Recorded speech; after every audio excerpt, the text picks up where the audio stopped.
Nandyal dairy అక్రమాలపై విచారణ నిర్వహించనున్నట్లు ఆంధ్రప్రదేశ్ వ్యవసాయ శాఖ మంత్రి కె అచ్చెన్నాయుడు తెలిపారు. శాసనసభ ప్రశ్నోత్తరాల్లో భాగంగా సభ్యులు అడిగిన ప్రశ్నకు సమాధానమిస్తూ విచారణ సక్రమంగా జరగడం లేదని సభ్యులు పేర్కొంటున్నందున విచారణ అధికారులను మార్చి సమగ్ర విచారణ జరిపిస్తామని, అక్రమాలకు పాల్పడిన వారిపై చర్యలు తీసుకుంటామని పేర్కొన్నారు. కాగా ఆంధ్రప్రదేశ్ శాసనసభ, శాసనమండలి వర్షాకాల సమావేశాలు నిన్న నిరవధికంగా వాయిదా పడ్డాయి. శాసనసభ సమావేశాలను నిరవధికంగా వాయిదా వేస్తున్నట్లు సభాపతి చింతకాయల అయ్యన్న పాత్రుడు ప్రకటించారు. ఈ సమావేశాలు 8 రోజుల పాటు 45 గంటల 53 నిమిషాలు జరిగాయని తెలిపారు. అంతకుముందు శాసనమండలి సమావేశాలను చైర్మన్ కొయ్యే మేషోనురాజు నిరవధికంగా వాయిదా వేస్తున్నట్లు ప్రకటించారు. మండలిలో ఈ సమావేశాల్లో 6 బిల్లులు ఆమోదం పొందినట్లు పేర్కొన్నారు. ఆంధ్రప్రదేశ్లోని విజయవాడ ఇంద్రకీలాద్రిపై కొలువైన శ్రీ కనకదుర్గ అమ్మవారు దేవీ శరన్నవరాత్రుల్లో భాగంగా 7వ రోజైన ఈరోజు శ్రీ మహాచండీదేవిగా భక్తులకు దర్శనమిస్తున్నారు. ఇదిలా ఉండగా శ్రీశైలంలో దసరా మహోత్సవాల సందర్భంగా 7వ రోజైన ఈరోజు అమ్మవారు భక్తులకు కాళరాత్రి అలంకారంలో దర్శనమిస్తున్నారు. మరోవైపు తెలంగాణలో బతుకమ్మ ఉత్సవాల సందర్భంగా ఈరోజు వెన్నముద్దల బతుకమ్మను నిర్వహించనున్నారు. పిల్లలు, గర్భిణీలు, బాలింతల్లో పౌష్టికాహార లోపాన్ని నివారించడం కోసం కేంద్ర ప్రభుత్వం పోషణ్ అభియాన్ పథకాన్ని అమలు చేస్తోందని ఆంధ్రప్రదేశ్లోని కృష్ణా జిల్లా ఉయ్యూరు శిశు అభివృద్ది ప్రాజెక్టు అధికారి కనకదుర్గ తెలిపారు. ఉయ్యూరులో నిన్నామె పాత్రికేయులతో మాట్లాడుతూ అంగన్వాడీ కేంద్రాల ద్వారా పిల్లలకు సంపూర్ణ పోషకాహారాన్ని అందిస్తున్నామని పేర్కొన్నారు. ఆసియా కప్ సిరీస్లో భాగంగా టైటిల్ కోసం భారత్, పాకిస్తాన్ జట్లు ఈరోజు తలపడనున్నాయి. దుబాయ్లోని అంతర్జాతీయ క్రికెట్ స్టేడియంలో ఈ మ్యాచ్ జరగనుంది. ఈ సిరీస్లో భారత్, పాకిస్తాన్ జట్లు ఇప్పటికే 2 సార్లు తలపడగా 2 మ్యాచ్ల్లోనూ భారత జట్టు విజయం సాధించింది. భారత కాలమానం ప్రకారం ఈ రోజు రాత్రి 8 గంటలకు ఈ మ్యాచ్ ప్రారంభం కానుంది. రాష్ట్రాన్ని 2027 నాటికి ఉత్తమ పర్యాటక హబ్గా తీర్చిదిద్దుతామని ఆంధ్రప్రదేశ్ ముఖ్యమంత్రి నారా చంద్రబాబు నాయుడు తెలిపారు. విజయవాడలోని తుమ్మలపల్లి కళాక్షేత్రంలో ప్రపంచ పర్యాటక దినోత్సవాన్ని పురస్కరించుకుని నిన్న నిర్వహించిన కార్యక్రమంలో పాల్గొన్న ఆయన టూరిజం పాలసీ కార్యాచరణ మార్గదర్శకాలను విడుదల చేశారు. టూరిజం శాఖ హోంస్టే పోర్టల్ను ప్రారంభించారు. ప్రతి భారతీయునికి, దేశ యువతకు ప్రేరణాత్మకమైన వ్యక్తి భగత్ సింగ్ అని ప్రధానమంత్రి నరేంద్ర మోదీ కొనియాడారు. ఆకాశవాణి ద్వారా మన్ కీ బాత్ మనసులోని మాట కార్యక్రమం 126వ సంచికలో తన మనసులోని భావాలను ఈ రోజు ఆయన ప్రజలతో పంచుకున్నారు.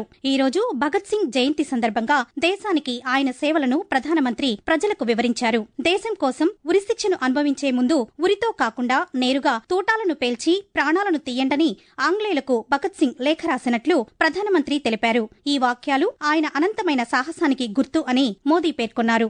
మరోవైపు లతా మంగేష్కర్ జయంతి సందర్భంగా ఆమెకు ప్రధానమంత్రి నరేంద్ర మోదీ నివాళులర్పించారు. భారతీయ సంస్కృతి, సంగీతాలలో ఆసక్తి ఉన్న ఎవరైనా కూడా ఆవిడ పాటలను విని పరవశానికి లోను కాకుండా ఉండలేరని తెలిపారు. ఈ సందర్భంగా ఆమెతో ఉన్న స్నేహ బంధాన్ని ప్రధానమంత్రి గుర్తు చేసుకున్నారు.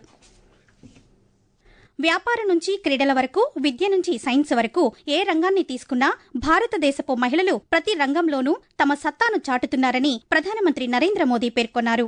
ఆకాశవాణి ద్వారా మన్ కీ బాత్ మనసులోని మాట కార్యక్రమం 126వ సంచికలో తన మనసులోని భావాలను ఈ రోజు ఆయన ప్రజలతో పంచుకున్నారు. ఈ సందర్భంగా భారతీయ నావికా దళానికి చెందిన lieutenant commander Dilna, lieutenant commander రూపలతో ఆయన ఫోన్లో మాట్లాడారు. నావికా సాగర్ పరిక్రమ ప్రదక్షిణలో భాగంగా వారు చేసిన సాహసయాత్రలో 47,500 కిలోమీటర్లు దూరం ప్రయాణించినట్లు ప్రధానమంత్రికి తెలిపారు. ఈ సందర్భంగా వారి ధైర్య సాహసాలను ప్రధానమంత్రి మెచ్చుకున్నారు. నవయుగ కవి చక్రవర్తి, అభ్యుదయ కవి గుర్రం జాషువా జయంతి ఈ రోజు.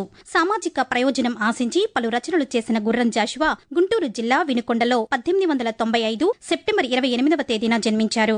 సంఘంలో ఉన్న అసమానతలు తొలగిపోవాలన్న దృఢ సంకల్పంతో శక్తివంతమైన కావ్యాలను గబ్బిలం, ఫిరదౌసి, కాందిశీకుడు వంటి ఎన్నో గొప్ప రచనలు చేసిన గుర్రం జాషువాకు 1970వ సంవత్సరంలో భారత ప్రభుత్వం పద్మభూషణ్ అవార్డును ప్రదానం చేసింది. గుర్రం జాషువా జయంతి సందర్భంగా ముఖ్యమంత్రి నారా చంద్రబాబు నాయుడు సామాజిక మాధ్యమం ఎక్స్ ద్వారా ఆయనకు నివాళులర్పించారు.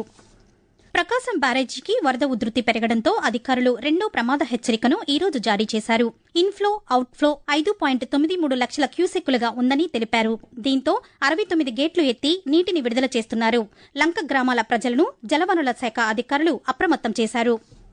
వాతావరణం. బంగాళాఖాతంలో ఏర్పడిన వాయుగుండం ఒడిశాలోని గోపాల్పూర్ వద్ద తీరం దాటిందని, ఇది పశ్చిమ దిశగా కదులుతూ ఈ రోజు బలహీనపడే అవకాశం ఉందని అమరావతి వాతావరణ కేంద్రం వెల్లడించింది. దీని ప్రభావంతో రాష్ట్రంలోని పలు జిల్లాల్లో తేలికపాటి వర్షాలు కురిసే అవకాశం ఉందని వాతావరణ శాఖ అధికారి ఎం వెంకట్రావు తెలియజేశారు.